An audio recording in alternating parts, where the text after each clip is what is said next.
Día del maestro, día del profesor, día del estudiante. Termina el invierno y empieza la primavera. Septiembre tiene un no sé qué que nos remite a las aulas y los pizarrones con una sonrisa. Entérate porque hoy la enseñanza es tendencia. Con el podcast del INDEC te invitamos a viajar desde el jardín de infantes hasta la universidad, con la información más relevante en el mes de la educación. Toma apuntes, que arrancamos. Saquen una hoja. ¡Ay, caramba! Pero no te asustes. Acá solo vamos a ponerle cifras al mundo educativo a través de los datos del INDEC. Si tomamos en cuenta las cuentas nacionales, vamos a encontrar que en 2022 se registraron 2,2 millones de puestos de trabajo en el sector de la enseñanza. 2 de cada 3 fueron generados por el sector público y el restante por el sector privado. Eso sí, escucha, cuando saludamos a alguien por el día de, ¿sabías que lo más justo sería hablar en femenino? Claro, porque 7 de cada 10 puestos en la educación son ocupados por mujeres, tanto en el ámbito público como en el privado. Ahora bien, si hablamos de la remuneración, ¿existen diferencias entre varones y mujeres? A ver, veamos. En el sector público, ellas perciben en promedio ingresos levemente más altos que ellos hasta el rango de los 30 años. Después, esta tendencia se revierte y a mayor edad, mayor es la brecha de género. La distancia más grande la encontramos en la enseñanza privada, en particular en el trabajo no registrado. Ahí la brecha de género es de 22,7%.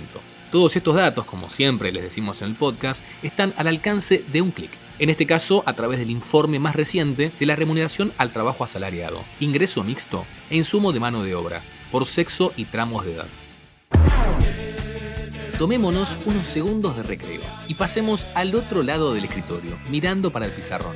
¿Sabías que en 2021 la asistencia al sistema educativo formal, es decir, inicial, primaria y secundaria, era casi universal? Entre los niños, niñas y adolescentes que tienen entre 5 y 14 años era del 98,7% y se mantiene en valores similares para el rango de 15 a 17 años. Muy distinta era la situación hace 150 años. Mirá, te contamos, en el primer censo de población, de los 413.000 niños que estaban en edad escolar, poco más de 82.000 estudiaban, es decir, un 20%.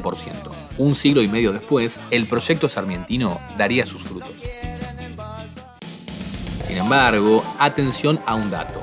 A menor nivel de ingresos, más se ve afectada la asistencia escolar. A ver, tomemos como ejemplo el rango de estudiantes que tienen entre 15 y 17 años y reflejemos esta desigualdad en números. De cada 100 adolescentes que viven en hogares con los ingresos más bajos, 11 no asisten a la escuela. En cambio, en los hogares de mayores ingresos, escuchá la diferencia, menos de uno de esos 100 no lo hacen. Estos datos y más los podés encontrar en el último dossier estadístico de niñas, niños y adolescentes, y también en el Sistema Integrado de Estadísticas Sociales que se encuentra en el sitio web del INDEC, que es indec.gov.ar. Pero hablemos de todas las dimensiones de la enseñanza. Por ejemplo, ¿cuántas veces te quedaste dormido y llegaste tarde? ¿O te confiaste que llegabas temprano porque vivías a pocas cuadras de la escuela quizás? Bueno, según los resultados de la encuesta de actividades de niñas, niños y adolescentes 2016-2017, la EANA, la principal razón por la cual los alumnos llegan tarde al colegio es responsabilidad de los adultos. Sí, así como escuchas, como por ejemplo cuando se quedan dormidos sin que nadie los despierte, o también por esos minutos de más que se demoran los padres en alcanzarlos hasta la escuela. Revelador, ¿no? Ahora bien, ¿qué sucede con los alumnos que no pasan de año? Si continuamos con la EANA, podemos ver que aquellos jóvenes que realizan una actividad productiva, es decir, que realizan algún trabajo, están más propensos a abandonar. El 9,3% del total de niños y niñas entre 5 y 15 años del ámbito urbano tuvieron que volver a cursar el mismo grado. Y este porcentaje asciende al 21% en aquellos alumnos que realizan algún trabajo. En el medio rural, en el campo, los impactos negativos se profundizan entre los niños de 5 y 15 años que trabajan para el mercado, dado que el 20,9% repitió una vez y el 7,5% lo hizo más de una vez. Y ya que estamos en tema, podemos mirar algunas tasas relacionadas al abandono escolar, indicadores que descienden cada vez más. Por ejemplo, miremos, en 2020, año en que vivimos en pandemia, la tasa de abandono del nivel primario era del 0,3%, cuando en 2012 era del 1%, y la mejora relacionada al nivel de la secundaria es más pronunciada aún. En 2020, la tasa de abandono llegó al 4,5%, cuando 8 años antes había sido más del doble, un 11,4%.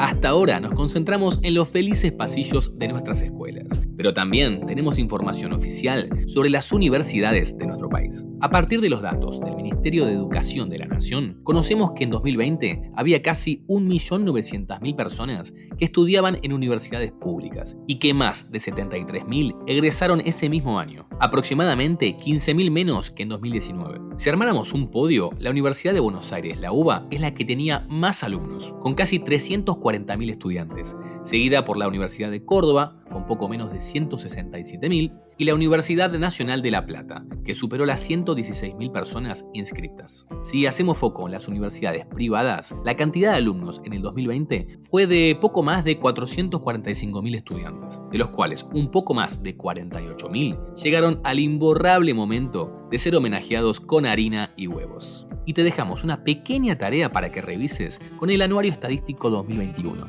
¿Cuál fue la universidad privada con mayor cantidad de alumnos en 2020? Sonó el timbre y llegamos al final.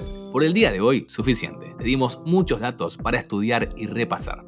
Esto es Tendencia, el podcast del INDEC. Si te gustaría que abordemos algún tema especial, escribinos al 11 3206 7010. Hasta la próxima.